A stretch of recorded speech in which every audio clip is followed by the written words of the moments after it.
Hello and welcome to Thought for November the 30th. Our readings are Esther chapters 7 and 8, the book of Obadiah, and Hebrews chapters 3, 4 and 5. And our thought is the deceitfulness of sin. The word sin is an obsolete word today. Do we ever hear it used in personal conversations? It would only be in a Bible talk and occasionally in discussions between brothers and sisters, and what challenges we face in our godless world. But I doubt we ever tell anyone today that they are sinners.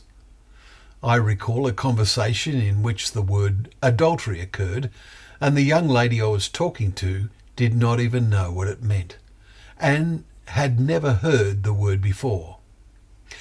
Our thoughts travelled along these lines this morning as we read the 3rd chapter of the letters to the Hebrews.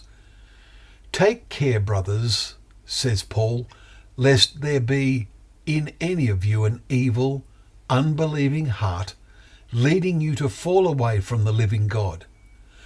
But exhort one another every day, as long as it is called today, that none of you may be hardened by the deceitfulness of sin.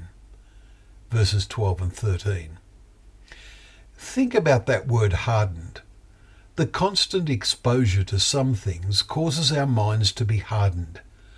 Those who work a lot with their hands outdoors know how their hands get hardened. Surrounded as most of us are constantly by the godless ways of the world, if only in conversation, there is a danger we are becoming hardened to some degree without realizing it. Paul, in writing to the Romans, reminds them how in the past Israel failed to obtain what it was seeking. The elect obtained it, but the rest were hardened. Chapter 11, verse 7. Let us make sure we stay among the elect. The conclusion in Hebrews chapter 3 is a lesson drawn from how the great majority of those who left Egypt, led by Moses, were unable to enter because of unbelief. Verses 16 and 19.